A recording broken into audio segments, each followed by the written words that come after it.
They bake biscuits, breads.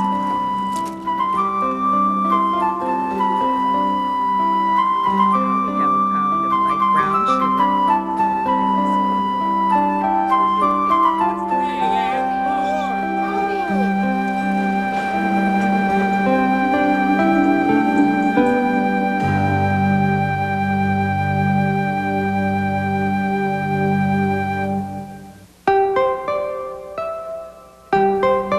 Marcia Adams' Kitchen is made possible by the Fremont Company, makers of Snow Floss and Frank's Kraut, from our family to your family. Vera Bradley Designs, creators of classic quilted cotton luggage, handbags, tableware, and clothing.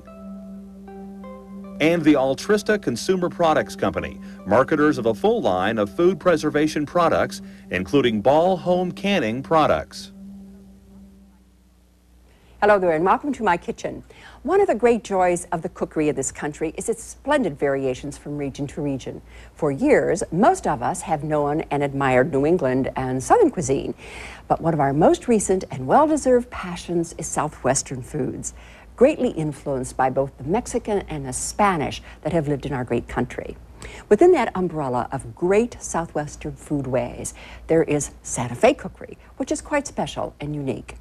Part of the difference seems to be the flavor of the chilies that are grown there. The soil, the climate, and the variety of chili apparently have a lot to do with this. I want you to meet Susan Curtis, who heads the Santa Fe School of Cookery. One of the nicest things about coming to Santa Fe is sampling its cuisine. And this is the very best place to find out more about it.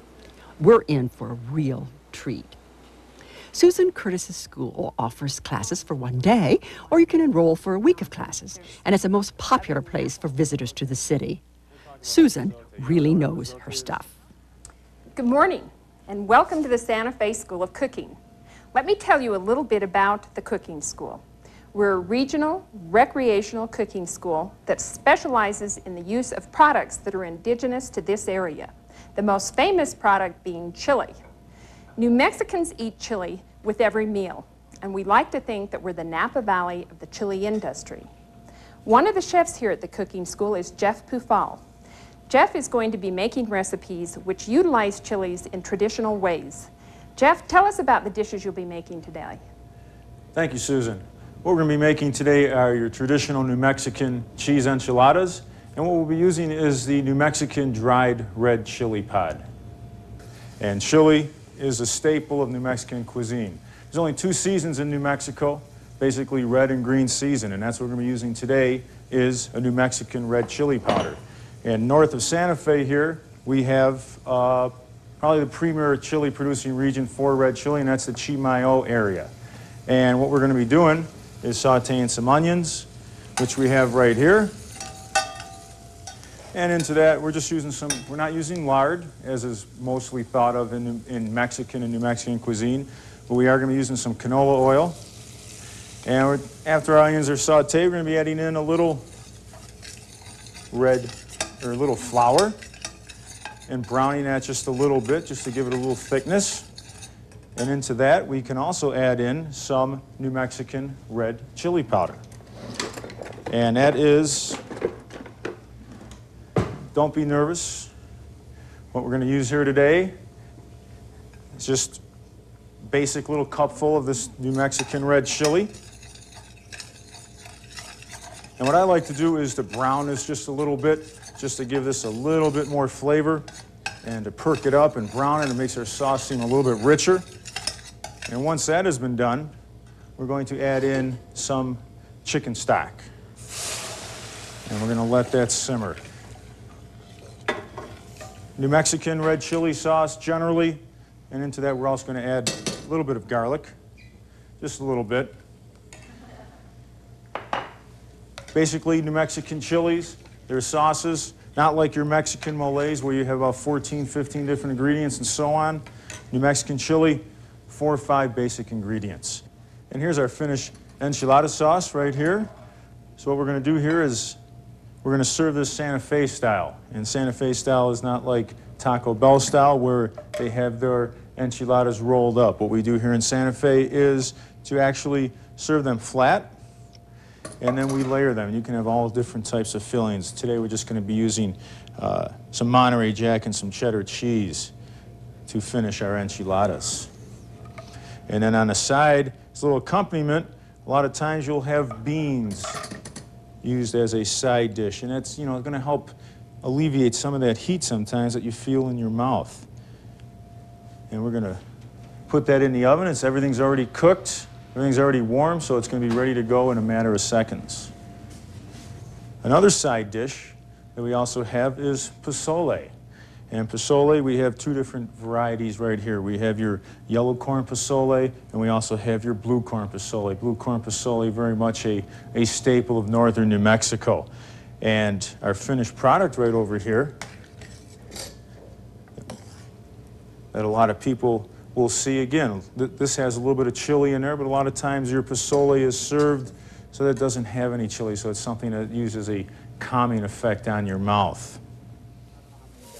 Jeff not only holds classes in the kitchen, but occasionally takes students to the local farmer's market, where he introduces them to the real thing, such as corn hominy, which is used in the pozole, and chicos, which is dried corn. We see melons and other fresh produce. Really makes your mouth water. I love coming here. The market is popular with chefs, natives, and tourists alike. The kind of chilies we find here depends on the time of year, but there's always an excellent selection, and you want to get right back to the stove and start making sauces. In addition to the splendid San Busco market, Santa Fe offers a lot of other delights to the visitors. It's a town rich in history. Originally an Indian village, legend called it the place of the dancing ground of the sun. The plaza was laid out by the Spanish in 1610, and it really is the heart of Santa Fe. The arcades around the square provide space for Native Americans to sell their own American Indian art. They have beautiful things. It's a great place for shopping. This marks the end of the 1,000-mile Santa Fe Trail from Independence, Missouri. What relief and joy those early settlers must have felt when they arrived here. As always, I think of the women and how they endured, and the legacy of their discipline, as well as their recipes they left behind. From those recipes, we can learn the familiar aspects of a whole region. The recipes are as important as history books. One of the first things I discovered about Southwestern cookery is their version of chili is totally unlike the Midwestern Eastern version that uses hamburger, tomatoes, and commercial chili powder. When I was first introduced to the authentic chili of the Southwest by a Texan friend, Pauline Watson from Rawls, it was a whole new taste sensation. The texture was so different. Chunks of meat, no beans, no tomatoes, and the sauce was rich, dark, and silky. The first recipe I'm going to do today is chili con carne, and Susan from the cooking school said to be sure to tell you that chili con carne is not truly a Santa Fe dish, though you might use Santa Fe type chilies. Here is really a Texas dish, and here are the ingredients. 1/4 pound, 12 or 15 large dried chili pods. New Mexican, Californian, or Texan varieties. 1½ cups of boiling water. 3 tablespoons olive oil. 2 cups finely chopped onion. 4 garlic cloves minced. 1 1/4 pounds lean beef cut into 3/4 inch cubes. 1 1/4 pound lean pork shoulder cut into 3/4 inch cubes. 2 teaspoons ground cumin, 1 teaspoon dried oregano, and 1 teaspoon salt, plus 4 to 5 cups of chicken or beef stock. Now first, let's talk about the chili pods that we have here, and this is a variety that we use today. It's called pasilla. And to prepare them, you first cut off the stem ends, and then what I like to do is just slit them down the side, because the goal here is to get out the seeds and the membranes, or the ribs as they are called. Now open this up, just look at those chili seeds in there, and that's what makes it very, very hot. And then shake these out, get out as many as you can. But if you like hot food, you might want to leave some of the chilies in. And then with a knife like this, spend some time getting out that membrane business, because the membrane is red hot.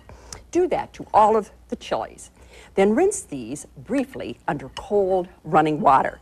And incidentally, if you have very sensitive skin, you might want to use plastic gloves, and do not touch your eyes after you've handled chili. Then transfer the rinsed pods to a heat-proof bowl, and that's a bowl that won't break when you pour hot water into it, and cover it with the boiling water. Then cover this bowl with a lid or a plate and let it stand until the water is cool, about 2 hours, and stir them once or twice to make sure that they are absorbing the liquid, the hot water that you poured over them. Now these look rather weird at this point. I would be sure to agree with that. It sort of looks like very thin leather. They're really rather mahogany colored. The color of the chili varies a great deal after it's dried, and the longer it's dried, the darker it gets. But this really makes a superb flavor, so we won't knock it too much.